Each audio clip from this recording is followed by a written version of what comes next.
Bien, hola a todas y a todos. Nos encontramos reunidas en un espacio que la verdad es que añoramos mucho y que imaginamos de la manera en que está ocurriendo ahora, así que vamos a conversar en torno a un tema que para nosotras desde Descentralizada es muy relevante y que ocurre ahora en noviembre, ¿verdad? Conmemoramos el Día Internacional por la Eliminación de la Violencia de Género. Y para ello nos acompaña de verdad una invitada que para nosotros es un honor poder contar contigo, poder contar con tu perspectiva, ¿verdad?, respecto de un tema que hoy día es súper transversal. Desde Descentralizadas, nuestro interés es obviamente promover, visibilizar y generar espacios en los que no solamente informemos, sino que también formemos en torno a la igualdad de género y, por supuesto, la violencia estructural que cruza nuestra sociedad. Muchas gracias, Pamela, por la invitación. Un honor estar en este espacio de conversación de Descentralizada y felicitarte a ti y a todas quienes son parte de Descentralizada por la labor súper importante que realizan en este caso, además desde la región del Biobío, que es mi región también. Sí, qué gusto tenerte por acá. Mónica, algo que para nosotras es importante abordar y poder ir explorando, ¿verdad?, es que sabemos que la violencia tiene una diversidad de expresiones y que hay expresiones que a lo mejor para nosotras y para nuestra sociedad son muy dolorosas y muy, muy terribles, ¿verdad? Tenemos cifras locales, por ejemplo, a la fecha de esta conversación, tenemos ya 2 femicidios consumados, tenemos 18 femicidios no consumados y que son la cifra más alta de los últimos 5 años. Tenemos estudios recientes, además, la Fundación Antonia realizó una investigación acá en la región del Biobío con más de 5.000 mujeres que nos muestra que la violencia estructural sigue siendo un tema. Ahora, ¿cómo lo ves desde la perspectiva nacional, que es algo que también tú ves en tu rol? Sí, yo creo que lo que pasa en la región del Biobío es un reflejo de lo que ocurre a nivel nacional y creo que efectivamente cuando hablamos de femicidio hablamos de la peor forma de violencia de género. Yo no estoy diciendo que a los hombres no los maten tampoco, pero es distinto. Cuando hablamos de femicidio hay toda una discusión, incluso si el femicidio existe, debiera existir como un delito. Y claro, hay que ir educando y también yo creo conquistando en esto conciencias y corazones a la vez. Y también creo que es importante explicar, hacer pedagogía de que no estamos diciendo cuando hablamos de femicidio que cualquier asesinato de una mujer sea femicidio, no. Estamos hablando de aquel crimen que tiene que ver con esa violencia máxima ejercida en razón de que alguien sea mujer, en razón de su género, que por eso estamos hablando de un femicidio, cuando hay una violencia ejercida porque eres mujer al grado de llegar a matar a alguien. Y en ese sentido creo que es la forma más brutal de otras formas de violencia que comienzan a veces con chistes de mal gusto, después pasan por normalizar maltratos verbales, luego violencia física más leve, hasta, claro, llegar a lo más grave, pero es parte de una desvalorización que hacen algunos hombres y algunas mujeres también, de las propias mujeres, que tiene que ver con cosas de repente económicas, con encontrar que es normal que porque eres mujer te paguen menos por un mismo trabajo, con decir a veces también, la violencia simbólica también es muy importante, con decir que para qué estás trabajando si hay un hombre que te puede mantener, cuando primero no es así, pero además sabemos que incluso hay muchos hogares que los mantienen solo mujeres, como jefas de hogar, y porque muchas veces también puede pasar que siendo pareja y siendo dos que aportan, en muchas ocasiones él va a estar sin trabajo, a veces ella va a estar sin trabajo. Entonces, claro, creo que la violencia de género desemboca y choca mucho cuando ya vemos un femicidio, pero pretendemos a normalizarla en otras situaciones o cuesta visibilizarla como un problema. Los derechos humanos, pero también los derechos específicamente de las mujeres no están garantizados. Y sabemos que se avanza un paso, se retrocede 2 y probablemente en este momento estamos en un momento muy distinto al 2018, cuando muchos se declaraban y muchas se declaraban feministas. Y claro, yo creo que al final, más allá de si te declaras feminista o no, efectivamente este es un momento en que hablar de los derechos de las mujeres es complejo y genera muchas reacciones negativas también en muchos y en muchas. Sí, eso es algo que nos ha llamado mucho la atención, de que algo que para nosotras como organización de la sociedad civil, ¿verdad? Y que está dado por sentado, que finalmente, definitivamente es mejor, es más positivo la igualdad de género como una de las directrices de la sociedad que queremos construir, en realidad hoy día esté cuestionada. Nosotras fuimos parte de la CCW número 69 que se realizó en la sede de la ONU en Nueva York en marzo. Uh-huh. Y uno de los temas centrales de esta conversación, junto con la conmemoración de los 30 años de la Declaración de Beijing, era justamente el retroceso global en torno a los derechos de las mujeres. Y eso es algo que nos tiene preocupadas. Y a lo mejor aprovecharía de preguntarte, dado que hemos revisado, ¿verdad?, las diversas manifestaciones de la violencia de género y también las distinciones de qué es y qué no es.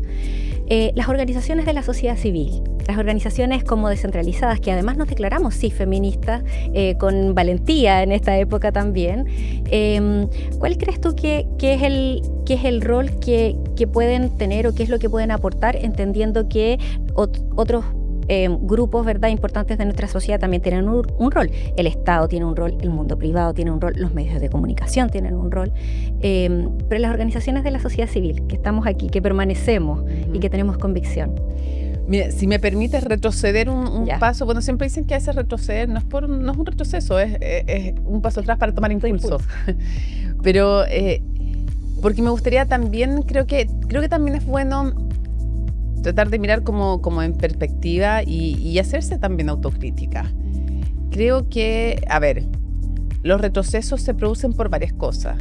A veces por omisiones, a veces por errores también propios de quienes incluso queremos impulsar una causa que nos parece súper democrática, como la igualdad de género y no...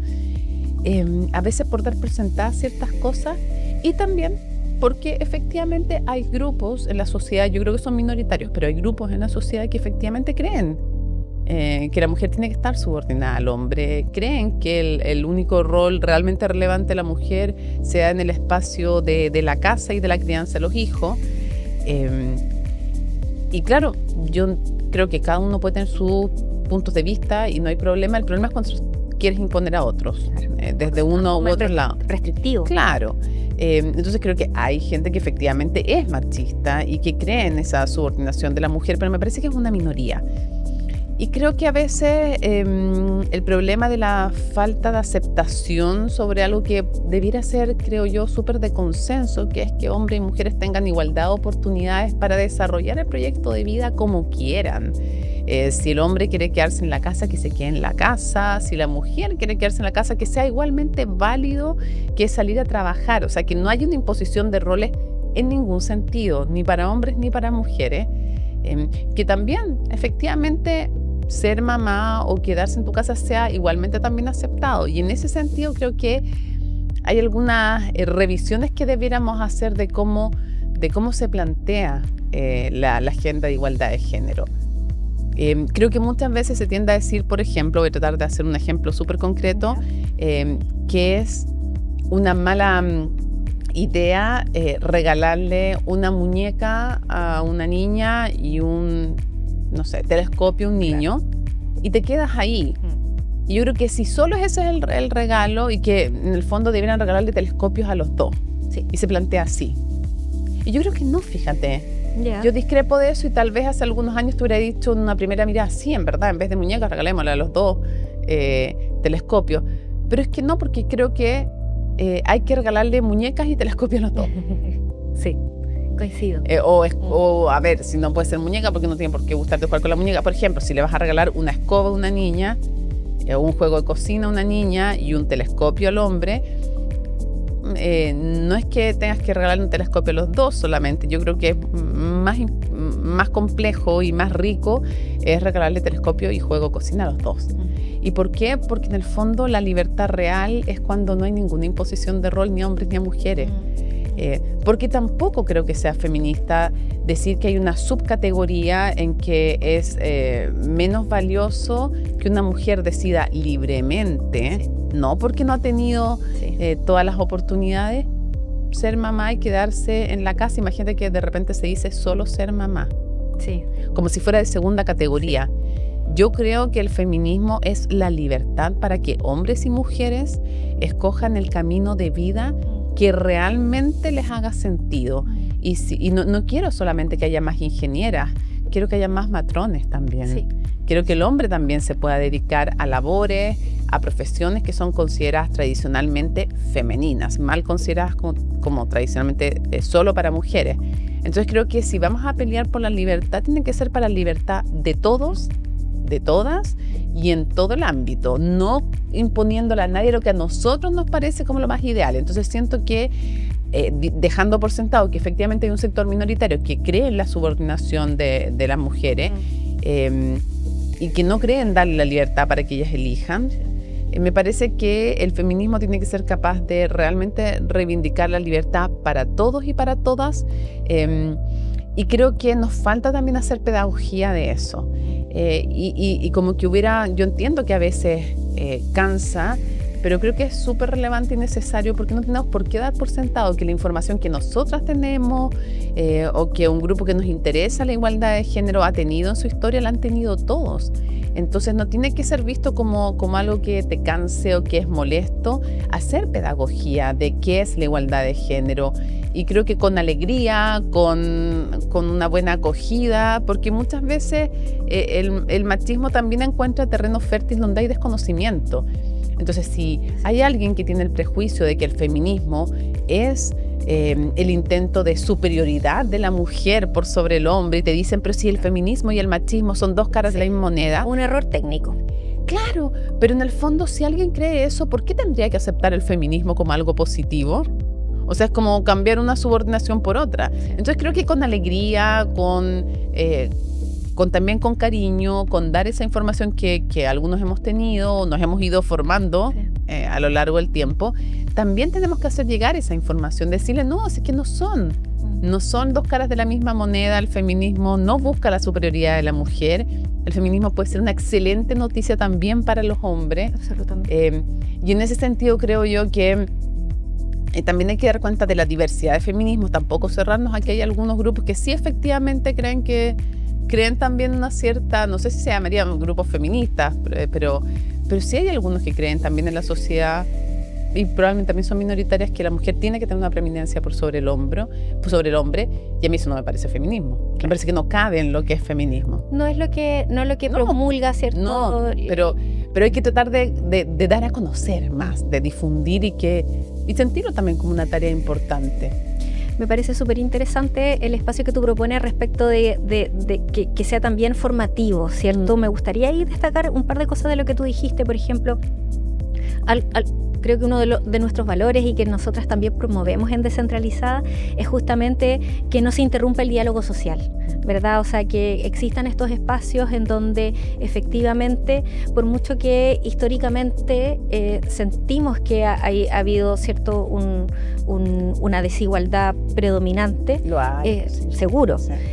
También generar espacios en donde podamos conversar, en donde podamos entender las distintas posturas y por supuesto podamos promover los derechos humanos como un deseable de convivencia social. Eso yo creo que es súper relevante de lo que tú dijiste. Y otra cosa que tocaste de manera interesante y que me gustaría destacar, porque también es un tema que nosotras trabajamos de manera muy, muy intensa y que hoy día también se ha declarado, ¿verdad? Distintos organismos internacionales lo respaldan, es que es el valor del cuidado, ¿cierto? Y es muy bueno tu ejemplo, porque finalmente cuando nosotras promovemos que haya igualdad de género, también estamos pensando en que el cuidado sea algo con lo que se conecten hombres y mujeres, ¿verdad? Que sea la base, que sea el sustento de nuestra sociedad y que por supuesto está mucho más invisibilizado que otro tipo de actividades, que las actividades productivas, etcétera. Entonces, educar en el cuidado, en el valor de la crianza, ¿cierto? En el valor de la adultez funcional en torno a las tareas domésticas, eso también es algo que apoya nuestra causa y que de alguna manera influye, yo me atrevería a decir que influye en ir corrigiendo la violencia estructural y la desigualdad, ¿cierto?, de género en nuestra sociedad. Sí, coincido 100% y me pasa que también, a la vez que te digo esto, que son reflexiones que uno va haciendo también con el tiempo, en la necesidad de educar, de convencer, de acoger también otras posturas, de hacer llegar también el mensaje de una forma importante. Creo que es importante siempre que la duda te persiga como una sombra, en el sentido de cuestionarte a ver qué estamos haciendo bien, qué no estamos haciendo bien. Se genera este rechazo solo porque hay un grupo mayoritario de perversos que no quieren la igualdad de género, o más bien hay un grupo minoritario que no acepta la igualdad de género, y hay otro grupo importante que también siente que no se le explica esto, que no entiende para qué es importante, por qué es importante. Y sí, también creo que hay otra autocrítica que creo que hay que hacerse y que tiene que ver con entender que, a ver, bajar y lo dicen muchas pensadoras también y pensadores incluso, porque vio muchos aliados en la historia también de la igualdad de género y del feminismo. Bajar en el fondo el concepto de qué significa feminismo y no verlo solo como algo de élite, que no lo es, pero a veces se transforma en algo de élite. Y lo han dicho algunos pensadores, que hay que mirar el techo de cristal, por supuesto, pero también hay que mirar a las mujeres que están con los pies en el barro, que no están mirando el techo de cristal porque tienen los pies en el barro, en el sentido que tienen condiciones materiales de existencia cotidiana. Entonces, que sí, vamos a pensar, por ejemplo, la representación parlamentaria de las mujeres, por supuesto que es importante. Unos podrán pensar que es con cuotas de salida, otros pensarán que es con cuotas de entrada, otros pensarán que con las dos cosas juntas. Sí, y eso es importante, pero pensemos también, por ejemplo, en el transporte público, pensemos también en el trabajo de obreras que están en una fábrica y que tienen condiciones súper desmejoradas. Hagamos más entendible el lenguaje, hablemos en fácil de cosas para que todos nos entendamos y todos tengamos un lenguaje común. Porque claro, si hablamos en un lenguaje súper complicado que es accesible solo a quienes han estudiado, no sé, teoría de género, bueno, ¿qué pasa con las personas que no? ¿Les hacemos más amable y más accesible la llegada a entender estos temas? ¿O se los hacemos más infranqueables y casi que cuando tú ya no entiendes el lenguaje lo sientes casi como una agresión en el fondo, como un recordatorio de que no, esto es solo para un grupo que entiende bien los temas y tú súmate? No, porque el feminismo, además, cuando pensamos en el 2018, hay mucho de prejuicio también. El feminismo en esas manifestaciones de las jóvenes en las calles habla, para empezar, eran las más pacíficas manifestaciones que yo he estado. Yo he cubierto muchísimos movimientos sociales, muchísimas manifestaciones, y no hay manifestaciones más tranquilas que las de las mujeres. Claro. O sea, pero lejos. Y cuando alguien trata de, en el fondo, enturbiar el ambiente y de hacerlo violento, las propias mujeres se las sacan. Y es impresionante. O sea, de verdad, con un cuidado y con una rapidez radical. Pero claro, uno dice, hay más que explicar, sí, hay más que explicar.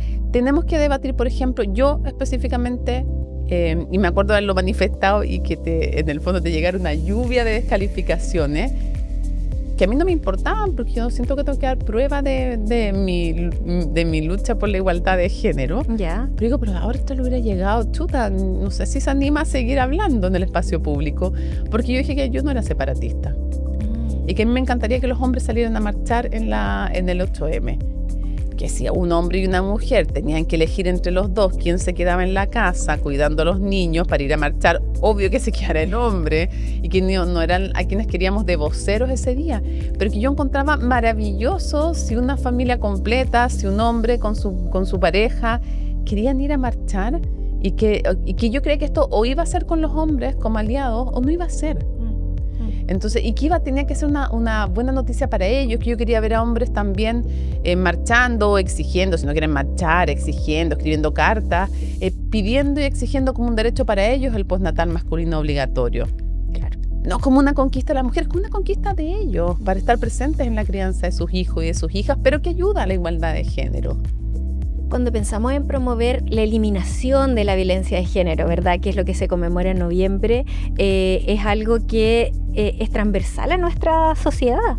Que si hay hombres que no tienen la oportunidad, ¿cierto?, de acceder a la crianza, o que por prejuicio, ¿cierto?, no se conectan con distintas ocupaciones, efectivamente también les afecta los prejuicios de género, digamos que de una manera mucho menos grave, ¿cierto?, que la... Absolutamente. Ese es otro falso dilema. Claro. Es otro falso dilema, decir, ay, no, en verdad ahora los discriminados somos los hombres. Por favor, o sea, sí puede haber algunos casos específicos, pero la gran discriminación, la gran diferencia de sueldo y la gran cantidad de la violencia la sufren todavía las mujeres. Absolutamente. Sabes que me estaba acordando de algo que apareció en el estudio de la Fundación Antonia, que se hizo acá en la región del Biobío, y que decía que más del 80% de las mujeres encuestadas reconocía haber vivido algún tipo de manifestación de violencia psicológica.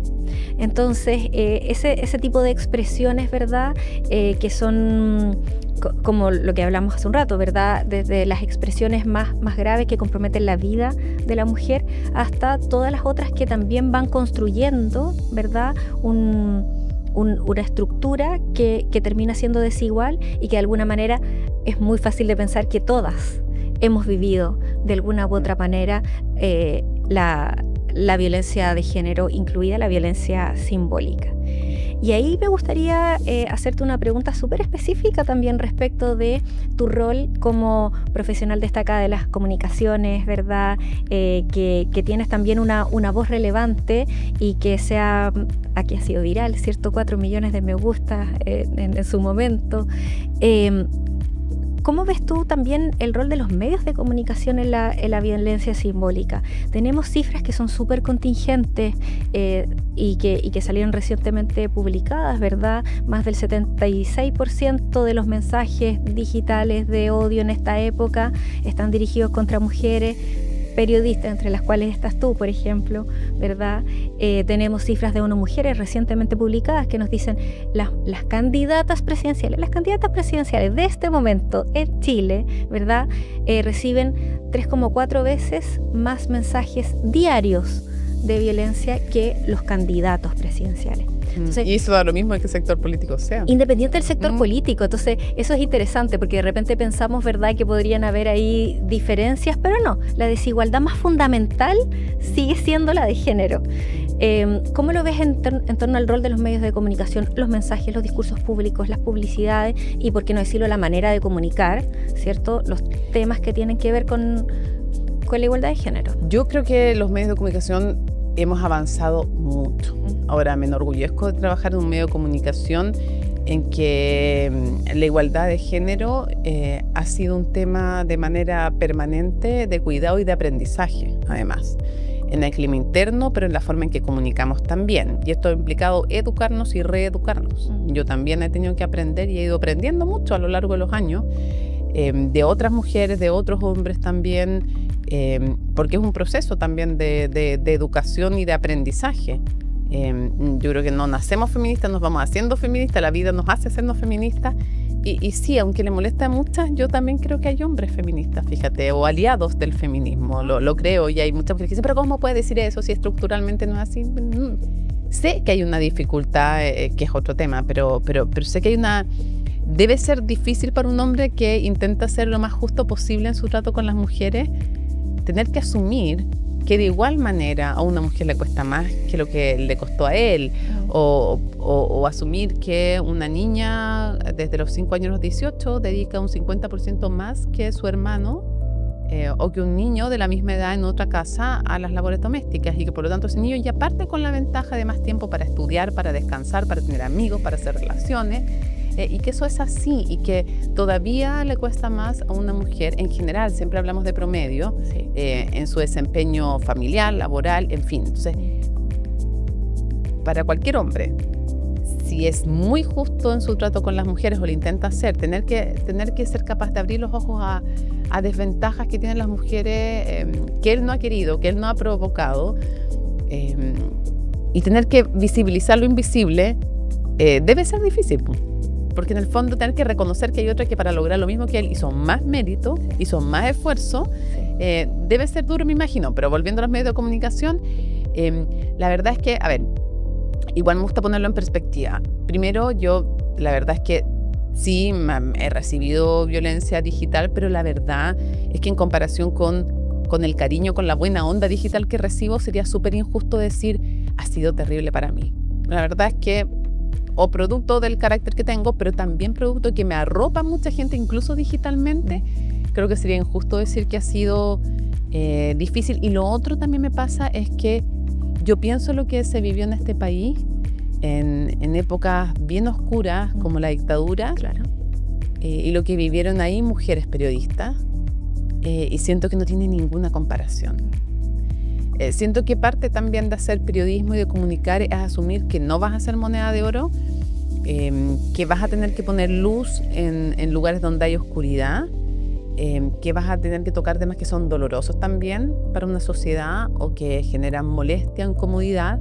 Nunca he pensado que el rol del periodismo es buscar incomodar. Eso no puede ser un objetivo. Ah, qué interesante. Pero tampoco, no, Mira. porque yo creo que tú no puedes ejercer el periodismo pensando mi misión es buscar incomodar. No, pero tampoco jamás inhibirte de hacer algo porque vas a incomodar. Claro. Ese es el equilibrio que a mí me parece es de justicia en el periodismo. No buscar incomodar, porque eso tiene que ver con el ego personal. Quiero ser el más bacán del periodismo nacional, pero tampoco inhibirte. Porque sabes, porque al final del día, el periodismo que nunca incomoda, con todo el respeto que yo le tengo a las relaciones públicas, porque son necesarias, sí, son relaciones públicas y no periodismo. Entonces, pero por eso digo, cuando hago el balance, sé que hay más violencia digital hacia las mujeres, periodistas, médicas, políticas, lo que sea, y las cifras están sobre la mesa. Sí. Cuando la mujer sale al espacio de discusión pública, recibe, sea digital o sea, no sé, cara a cara, recibe más agresión que un hombre. Eso es así hoy día en Chile y el mundo. O sea, las cifras están y es cosa de medirlas. Entonces, es una realidad con la que tenemos que vivir. Creo que hombres y mujeres debieran trabajar para que eso no fuera así.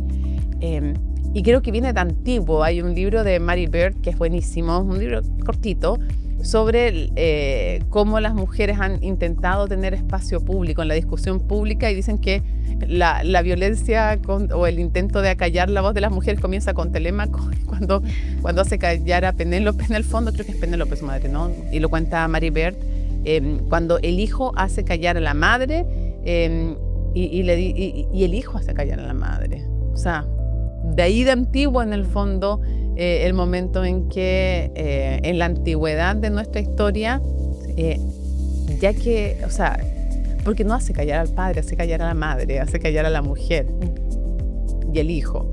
Entonces, claro, o sea, este intento de silenciar la voz de la mujer sigue presente todavía, menos que antes, es cierto.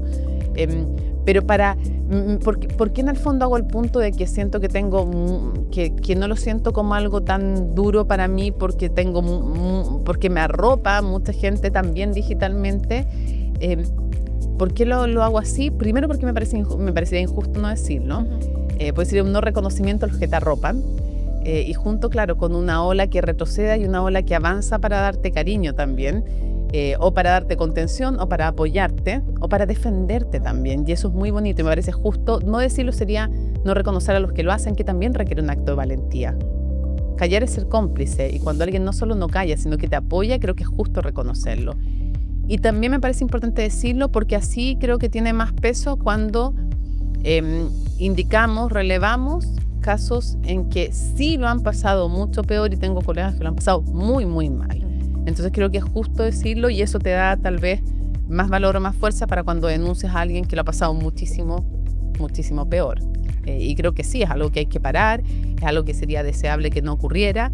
Creo que los medios hemos avanzado, pero siento que hay varios pendientes respecto de tener más mujeres, no hablando solamente de temas tradicionalmente considerados como de mujeres, sino que tener más mujeres hablando de todos los temas. Y muchas veces se hace el esfuerzo, pero todavía hay cosas estructurales que lo hacen difícil. Hay menos políticas que políticos. Cuando quieres hacer un panel de diputados y diputadas, hay menos mujeres entre quienes poder elegir para invitar y que acepten además la invitación. Entonces hay menos mujeres como universo versus hombres, por ejemplo, diputados. Y después, además, esas mujeres tienen mayores labores de cuidado y domésticas. Menos disponibles. Y menos disponibles. Y después hay un tercer paso que se da con políticas académicas, con todo, que hay más síndrome del impostor y hay más dificultad también para que acepten, porque siempre se sienten menos capaces, fíjate. No, yo soy especialista, te dice una cientista política en África subsahariana, pero en verdad fuera de esa área no sé tanto, y sabe muchísimo. Y el hombre ni se preguntó que si era especialista, ya voy, ni un problema. Entonces, claro, hay condicionantes que hacen más difícil, pero que no excusan a los medios de comunicación. Hay que hacer la búsqueda intencionada, hay que seguir intentándolo, y en CNN lo hacemos y muchísimo. Y en general nuestros paneles nunca son paneles sin mujeres, nunca. Pero nos cuesta mucho más que con los hombres. Claro, nosotras también sabemos que la desigualdad tiene tantas aristas, ¿verdad? Que como dices tú, hay una cadena de ausencias, por decirlo de alguna forma, y que dificulta la labor de quienes quieren visibilizar, ¿verdad? Demostrar y darle espacio también a voces más igualitarias, ¿cierto? De los espacios más igualitarios. ¿Hay algún desafío para los medios de comunicación en torno a la eliminación de la violencia de género? Hacer más búsqueda intencionada, poner más temas que tengan que ver con igualdad de género, seguir cuidando el lenguaje, modificar. Ahora, es bien distinto el lenguaje hoy día. Yo reviso de repente esto de murió por amor, la mataron por amor. Las portadas esas horrorosas ya no están. Sí. Y eso es un avance. Eso es un avance. No el que quisiéramos probablemente, pero es un avance. Ahora, que hubiera más seguimiento de los casos de femicidio, de los casos de desapariciones. El otro día conversaba con un amigo y le decía, me impresiona que me da susto que se empiece a normalizar la desaparición de mujeres y que llegue algún día a ser como México, en que el 90% de los casos están impunes además. Entonces, cuando tú normalizas desde alguna perspectiva, cuando tú normalizas la desaparición de mujeres, también se debilita esa vigilancia sobre el Poder Judicial para que haga su labor y para que no haya impunidad. Y cuando hay impunidad sigue la cadena y es más fácil que se sigan y que se cometan más esos delitos. Porque los delincuentes en el fondo sienten que están impunes, fácil hacerlo, pero además porque culturalmente si no le damos prioridad a buscar verdad y justicia respecto a la desaparición de una mujer, quiere decir que no es tan importante. Pues entonces se va desvalorizando a la mujer en sí, a su vida, a su integridad, a su cuidado. Entonces creo que hay... Y otras labores, creo yo, pendientes en los medios de comunicación. Hay jefas en puestos máximos, sí, no tanto como hombres, claro, no. Pero fíjate que en los cuerpos editoriales, que es como la capa media en el fondo entre reporteros y jefe, ahí yo siento que hay muchos más hombres todavía. Y cuando los cuerpos editoriales, que son los espacios de decisión sobre qué se cubre, cómo se cubre, a quiénes se invita, cuando están todavía bastante carentes de mujeres, ahí hay un problema. Claro. Por supuesto, como las personas que tienen que decidir, ¿verdad? Que tienen que marcar pautas, que tienen que definir. Pensando, fíjate, que en la propiedad de los medios también hay más hombres que mujeres. Estaba pensando, no tengo el estudio, no tengo los datos, pero estaba pensando en canales de televisión y se me empiezan a aparecer más empresarios que empresarias. En los diarios también, fíjate. También hay algo ahí. Que no es garantía que porque hay una jefa o porque hay una dueña necesariamente va a haber un mejor tratamiento de la información. Pero es llamativo que no los haya. Sabemos que no basta con que haya mujeres, sino que también tienen que haber personas, hombres y mujeres, que hablen desde la igualdad, ¿verdad? No sé si es lo mismo que haya una mujer que de alguna manera en sus decisiones y en su narrativa perpetúe la desigualdad de género igual, ¿verdad? Entonces creemos que también ahí hay una línea temática que obviamente tiene que ser transversal y como tú dices, pueden haber mujeres feministas hablando de la igualdad de género y también hombres, los que quieran, les damos la bienvenida, por favor, súmense. Hay algo que también es relevante y que nos gustaría contar con tu mirada. Y es lo que hoy día está pasando en el Biobío. Hay organizaciones y también para las personas que nos escuchan, que están viendo, ¿verdad?, este espacio a través de las redes descentralizadas. ¿Tienes algún tipo de mensaje, al ser originaria también de acá, con que te gustaría darle cierre a esta conversación?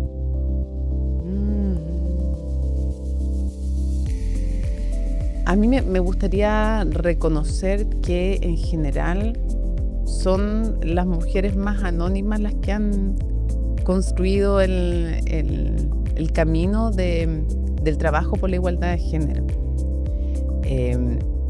Y muchas incluso sin saber que lo están haciendo. Muchas mujeres que animaron a sus hijas a que tenían el mismo talento que la hermana, que el hermano. Muchas mujeres que se postergaron ellas para que sus hijas pudieran alcanzar esos sueños que a ellas les fueron negados en condición de ser mujeres. Esas mujeres que vivieron una discriminación mucho más fuerte, como mi mamá probablemente, que el espacio que tuvo, sí, claro, fue mayor que otras porque la dejaron de estudiar en la universidad, pero solo pedagogía. Y que está muy bien, es muy importante y yo me saco el sombrero por los profesores y las profesoras. Pero cuando digo solo pedagogía, no lo estoy diciendo porque solo pedagogía como algo de segunda categoría, sino que en el sentido más estricto de solo pedagogía. Fue la única carrera que le permitieron estudiar. Por eso dije solo pedagogía en ese sentido, no en el sentido de menoscabar, sino que únicamente. No, claro, podría haber dicho, en vez de solo podría haber dicho únicamente.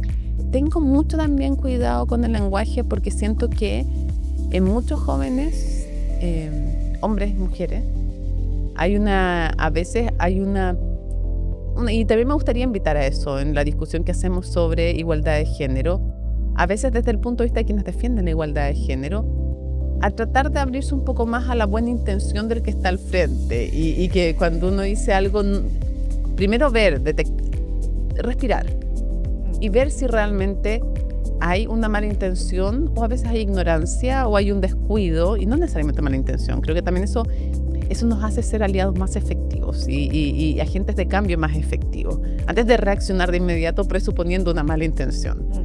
Y eso pasa también en otras áreas que también tienen desbalances de poder súper importantes que a veces dejamos de lado. Creo que el feminismo, por ejemplo, con la discapacidad tiene una tremenda deuda.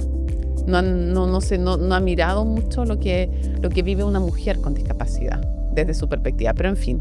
Entonces creo que quisiera hacer un reconocimiento a esas mujeres, sobre todo las que sin haber tenido las oportunidades que otras hemos tenido, nos las han querido dar, como madres, como amigas, como hermanas.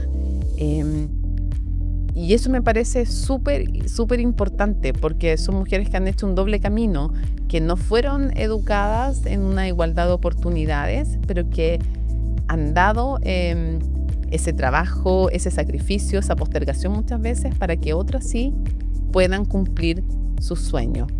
Y me gustaría también recordarle a todas las mujeres de la región del Biobío que puedan ver esta conversación, que cuando estaba el movimiento del 2018 y pasa hasta el día de hoy, yo escuchaba y leía y me daba mucha rabia cuando veía la descalificación hacia las mujeres que buscaban igualdad de género, que no estaban buscando otra cosa que democracia. Así que, ¿qué es la democracia?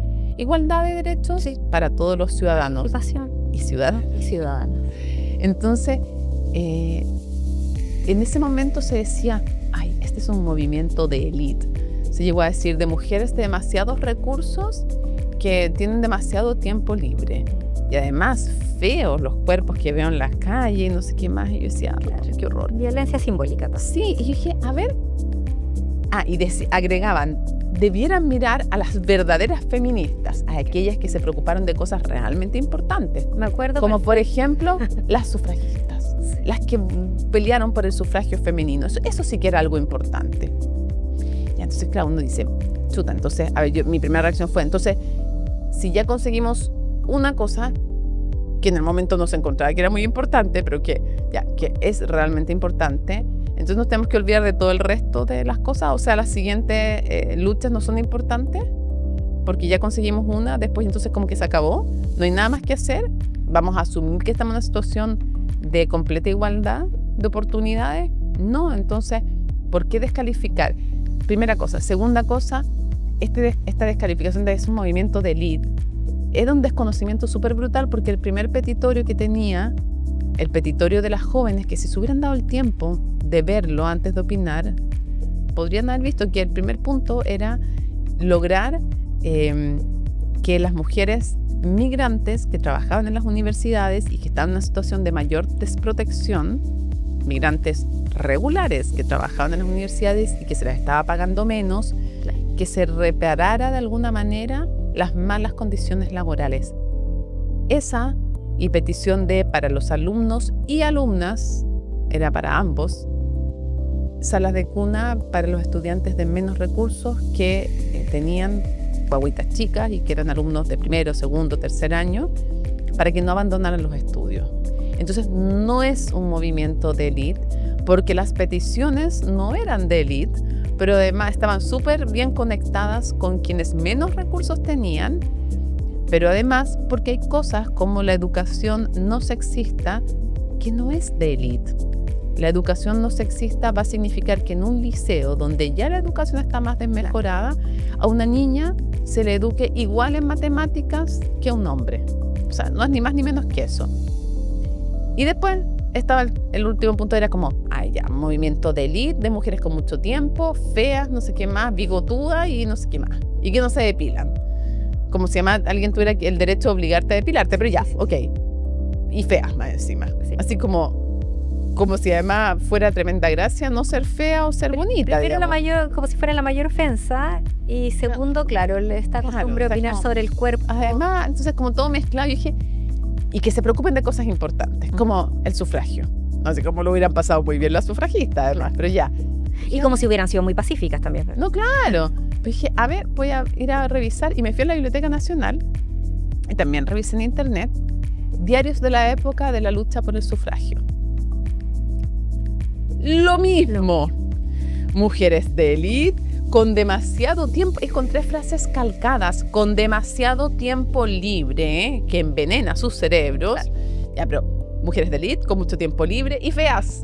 Son las feas las que se dedican a esto además. O sea, pero lo mismo, o sea, a las que supuestamente entonces deberían haberles reconocido porque ellas sí estaban peleando por algo importante como el voto, resulta que les dijeron lo mismo.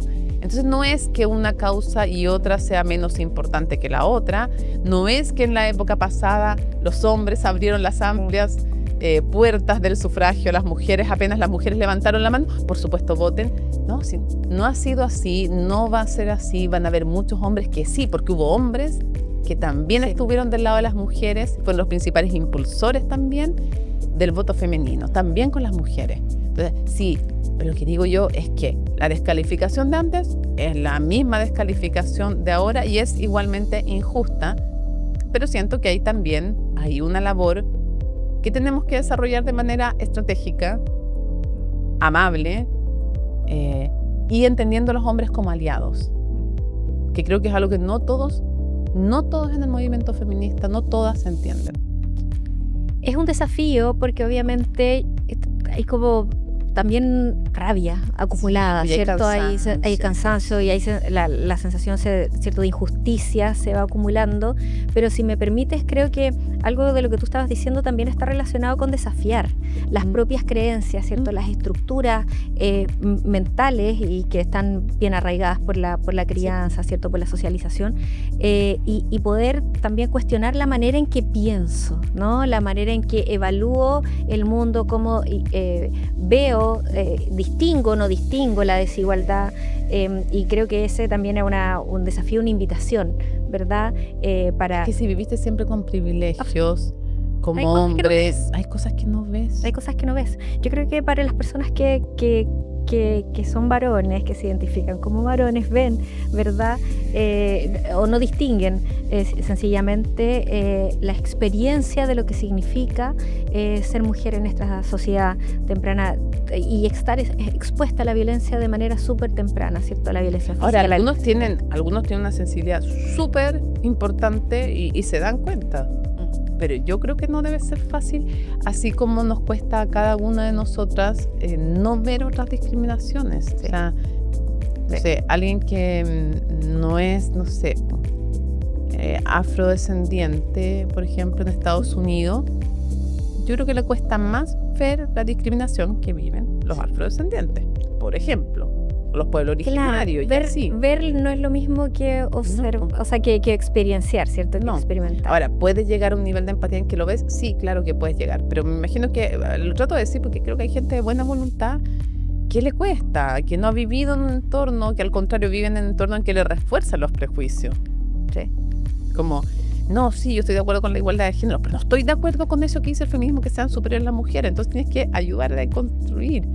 Yo prefiero entrar al diálogo, conversar, convencer, seducir en el buen sentido de la palabra, de decir, oye, esto es una buena noticia para ti también.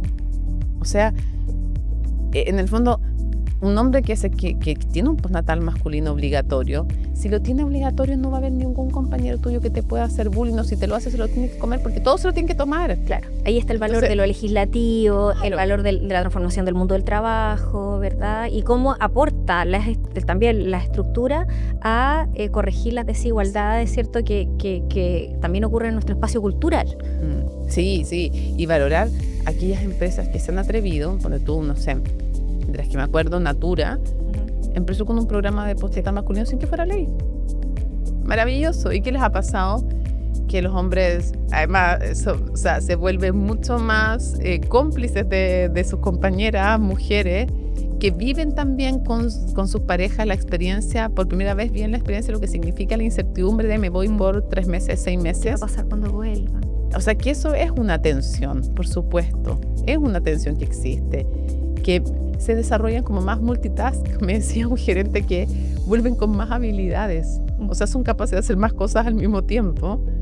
Tienen una relación distinta con sus hijos. Absolutamente.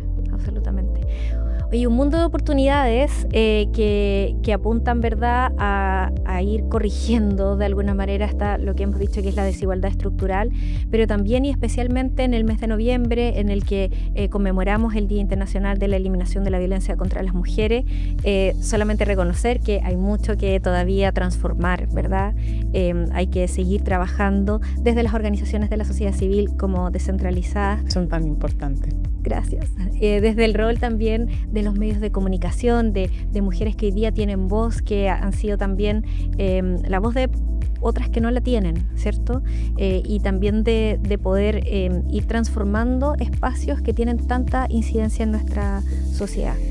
Nosotras te queremos agradecer, Mónica, por esta conversación. La verdad es que ha sido muy ilustradora también de tu mirada, pero también de una mirada amplia que tiene perspectiva y que, por supuesto, tiene convicción respecto de cómo podemos construir una sociedad mejor. No, y yo les pido disculpas también porque creo que la duda tiene que seguirlo uno como una sombra.